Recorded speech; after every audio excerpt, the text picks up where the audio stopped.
Nah, jika pohon beringin mulai diterpa angin, berbeda dengan Partai Gerindra.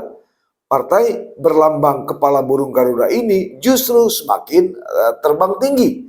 Bukan hanya soal elektabilitas ketua umumnya Prabowo Subianto sebagai capres pada 2024 mendatang yang kian moncreng, tapi juga arus dukungan. Ada yang diam-diam namun juga terang-terangan dengan sejumlah dalil bersilaturahmi.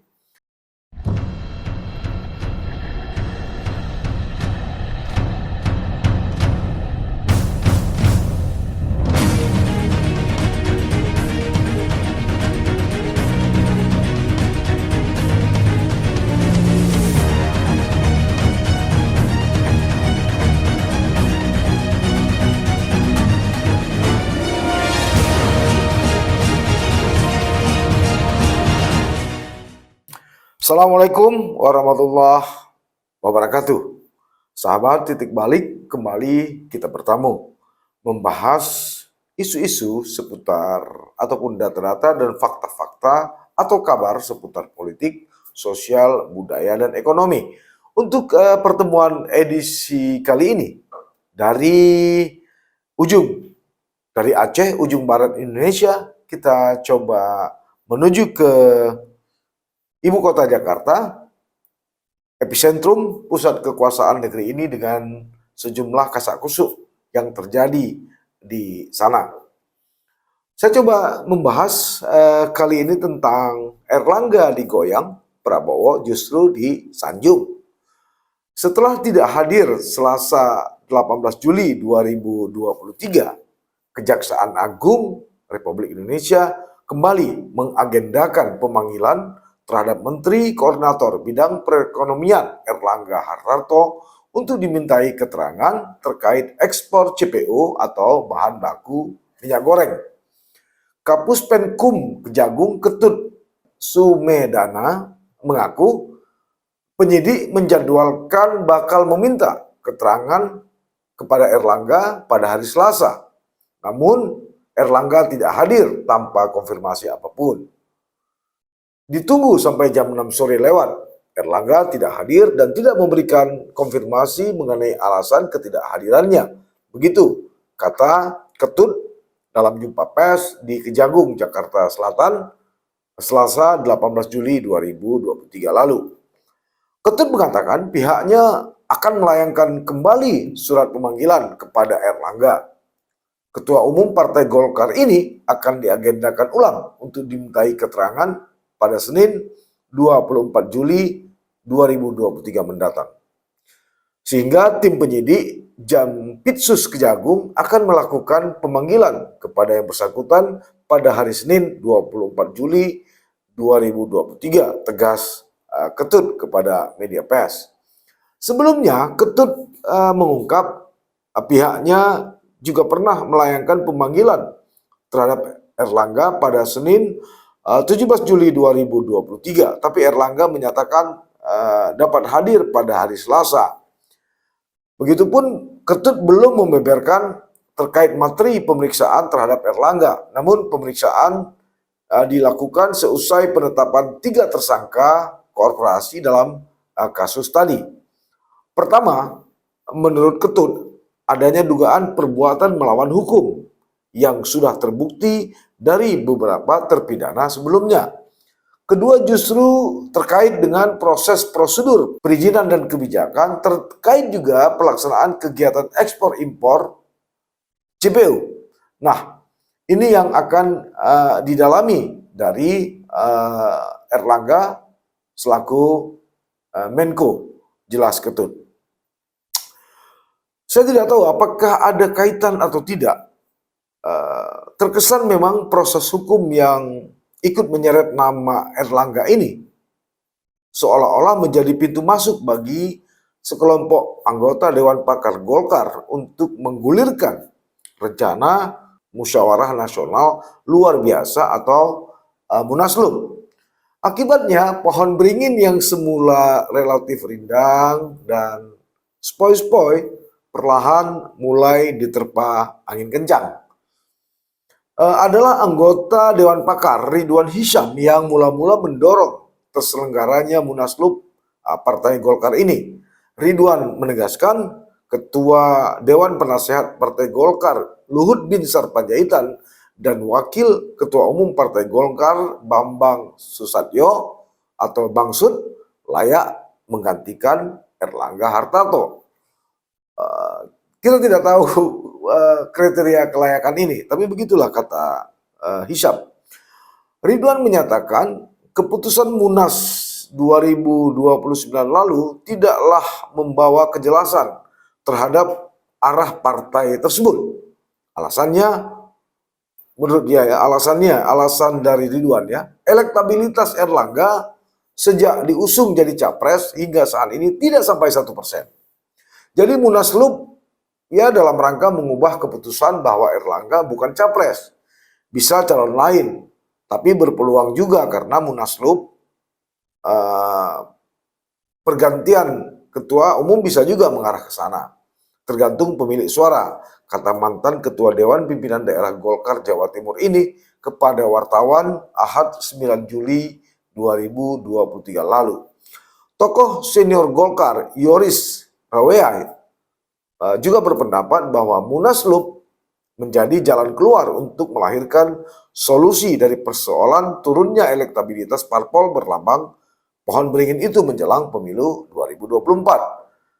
Selain tidak haram, menurut Yoris, Munaslup juga memungkinkan untuk melahirkan solusi-solusi strategis jangka pendek yang boleh jadi sulit lahir dalam situasi kepemimpinan Erlangga. Begitu kata dia dalam keterangan tertulis di Jakarta Rabu 12 Juli 2023. Munaslup, kata dia, bahkan dianggap sebagai momentum untuk mengevaluasi Erlangga yang tidak cukup mampu mendongkrak keberadaan Partai Golkar.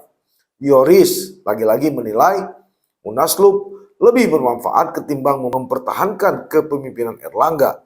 Dia khawatir pembiaran kondisi saat ini justru bakal terus membuat Partai Golkar terpuruk. Tapi itu dibantah oleh Ketua Dewan Pakar Partai Golkar yaitu Agung Laksono. Dia menegaskan pihaknya tidak pernah merekomendasikan adanya Munaslup.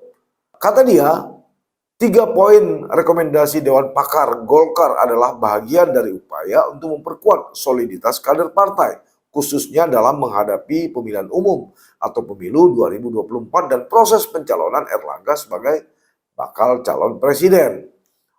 Menurut Agung, isu Munaslup Partai Golkar memang sengaja dihembuskan pihak-pihak yang ingin mengganggu soliditas partainya.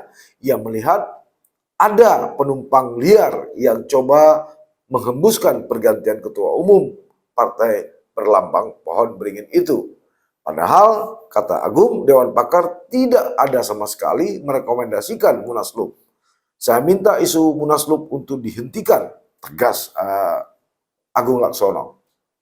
Sekedar informasi, memang soal Munaslup di parpol yang berkuasa selama Orde Baru atau sejak tahun 1971 hingga 1998 ini bukanlah hal baru, tapi sudah beberapa kali terjadi.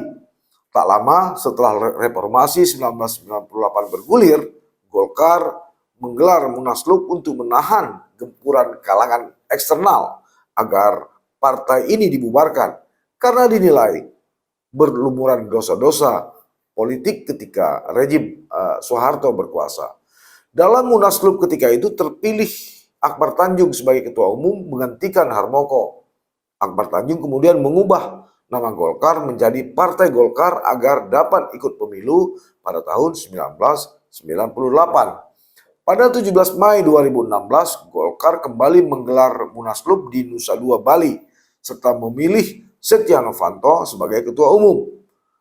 Novanto menduduki puncak Golkar menggantikan Abu Rizal Bakri. Munaslup tersebut dipicu oleh dualisme kepemimpinan antara Abu Rizal Bakri dan Agung Laksono yang berlarut-larut sejak akhir 2014 sehingga menimbulkan friksi di internal partai. Nah, jika pohon beringin mulai diterpa angin, berbeda dengan Partai Gerindra. Partai berlambang kepala burung Garuda ini justru semakin terbang tinggi. Bukan hanya soal elektabilitas ketua umumnya Prabowo Subianto sebagai capres pada 2024 mendatang yang kian moncreng, tapi juga arus dukungan. Ada yang diam-diam namun juga terang-terangan dengan sejumlah dalil bersilaturahmi. Terkini, politikus PDIP Budiman Sujatmiko bertemu Prabowo di Kartanegara 4, Jakarta Selatan, Selasa 18 Juli 2023 malam. Budiman tiba pada pukul 18.57 WIB. Dia mengaku kedatangannya itu untuk berdiskusi sembari menggali pemikiran dan visi serta misi Prabowo sebagai calon presiden. Budiman menilai Prabowo merupakan sosok nasionalis dengan pemikiran hebat. Ini sosok nasionalis yang menurut saya pikiran-pikirannya menarik untuk kita diskusikan, untuk kita gali. Begitu ucap Budiman. Sementara itu Prabowo mengatakan banyak hal yang dia diskusikan dengan Budiman. Beberapa di antaranya terkait visi dan misi. Kita tadi cukup lama berdiskusi banyak hal-hal yang kita banyak persamaan. Visi dan persamaan pandangan, kata Prabowo dalam jumpa pers ketika itu. Prabowo menyebut dirinya dan Budiman sepakat bahwa tantangan global yang dihadapi kini tidak mudah. Ia pun mengaku bersepakat akan terus menjalin hubungan dan komunikasi ke depannya. Jadi pemikiran beliau bahwa kapal besar Indonesia, negara besar seperti Indonesia, perlu suatu persatuan, ucap dia. Sementara itu, menurut Budiman, mereka bersepakat demokrasi Indonesia harus diselamatkan. Ia menilai kini Indonesia tengah menghadapi berbagai tantangan. Kapal Indonesia harus dikayuh oleh orang-orang yang paham strategi, geopolitik, dan sejarah. Karena Indonesia kapal besar bukan panggung entertainment saja, kata Budiman Sujatmiko. Dalam pertemuan itu, Gayung pun bersambut. Prabowo menyebut membahas tentang pentingnya mengedepankan persatuan. Merespon itu, Budiman juga sama-sama menggaungkan persatuan kaum nasionalis. Menurut dia, hal itu dibutuhkan untuk menjaga bangsa Indonesia. Dia juga menyebut Prabowo sebagai sosok yang mewakili cara pandang pemimpin yang cocok dengan dia. Menurut Budiman, di tengah krisis global yang berkecamuk, dibutuhkan pemikiran dari dua tipe orang. Satu berlatar belakang militer dan satu lagi adalah aktivis. Kedua orang itu biasanya mampu berbicara hal-hal strategis secara komprehensif, tegas Budiman. Budiman menginginkan Indonesia dipimpin oleh orang terbaik. Dan kata dia, Prabowo merupakan salah satunya. Sebab dia menilai Prabowo adalah sosok nasionalis. Saya berharap Pak Prabowo sehat, teruskan tugas, tunaikan tugas, dan saya ingin orang Indonesia layak untuk mendapatkan orang terbaik. Salah satunya Pak Prabowo, kata Budiman Sujatmiko. Sekilas pertemuan kedua mereka adalah hal biasa. Tapi kalau mau lebih dalam, tentu memiliki catatan penting bagi gerakan politik negeri ini, terutama gerakan reformasi 98. Sayup-sayup memang terdengar. Presiden Jokowi sendiri lebih cenderung mendukung Prabowo sebagai pengganti dirinya. Ini disebut-sebut. Lalu kalau kita tarik kaitannya bahwa beberapa hari lalu teman dekat satu angkatan aktivis bersama Budiman, Nejar Patria, juga dilantik menjadi Wamen Kominfo. Bersamaan dengan itu, tak lama berselang hanya dalam hitungan jam, Budiman kemudian ketemu dengan Prabowo. Apakah ini ada benang merah atau ada kaitannya untuk membangun satu gerbong dukungan di bawah komando Joko Widodo nantinya? Wallahu alam, kita tidak tahu. Tapi kalaulah kita coba sedikit mencari benang-benang merah lain, antara Budiman, Nejar Patria, dan almarhum Desmond, juga Pius, ini memang punya benang merah. Ya, ketika itu mereka adalah sejumlah aktivis mahasiswa yang menjadi korban penculikan. Ada almarhum Desmond, Junaidi Mahesa, Pius Lusri Lanang, Faisal Ridho, Nejar Patria, Aan Rusdianto, Margianto, Andi Arief, dan beberapa lainnya. Desmond, Pius dan Aan itu bergabung di Gerindra. Yang bertahan almarhum Desmond sehingga menjadi anggota DPR RI. Kemudian Faisal Ridho ke PKB, Nejar Patria memilih jalur profesional. Sementara Andi Arief memilih Partai Demokrat dan Budiman Sujatmiko memilih PDIP. Saya sebagai orang yang pernah berhadapan dengan beliau, tapi bertemu dengan cara pandang ini, bangsa Indonesia harus diselamatkan, demokrasi harus diselamatkan, kata Budiman kepada wartawan. Begitu Budiman menyebutkan pernah berhadapan dengan beliau, Pak Prabowo langsung menoleh ke arah Budiman Sujatmiko dan dibalas oleh Budiman dengan tersenyum sambil menatap Prabowo. Nggak salah ya apa yang saya sampaikan, tanya Budiman sambil bercanda kepada Prabowo. Lalu Prabowo membalasnya, menjawabnya tidak salah. Hanya saya sedikit sempurnakan, balas Prabowo. Prabowo kemudian mengatakan bahwa Budiman dan dirinya memang pernah berada di pihak yang berseberangan saat era Orde Baru. Namun hal itu terjadi karena situasi politik di Indonesia ketika itu. Kita memang pernah berhadapan, tapi yang membuat kita dulu berbeda, suatu keadaan, kondisi, sistem. Dan ternyata kenyataannya kita sebenarnya memiliki cita-cita yang sama, kata Prabowo. Tapi siapa sangka pasca reformasi sejumlah aktivis yang dulu berseberangan dengan Prabowo saat ini justru merapat dan bersama mantan Danjen Kopassus ini.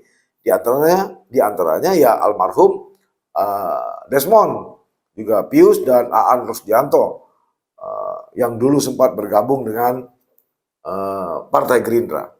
Nah inilah politik, tidak ada kawan dan tidak ada lawan abadi. Yang ada adalah kepentingan dan kebersamaan. Mudah-mudahan angin kencang yang mulai bertiup di Partai Beringin atau Partai Golkar dapat segera reda. Kemudian burung Garuda Gerindra yang mulai terbang tinggi juga akan terus mampu menatap Indonesia lebih jernih dari Sabang hingga Papua. Sampai ketemu. Assalamualaikum warahmatullahi wabarakatuh. Jangan lupa like, komen, dan subscribe. Serta aktifkan lonceng notifikasi.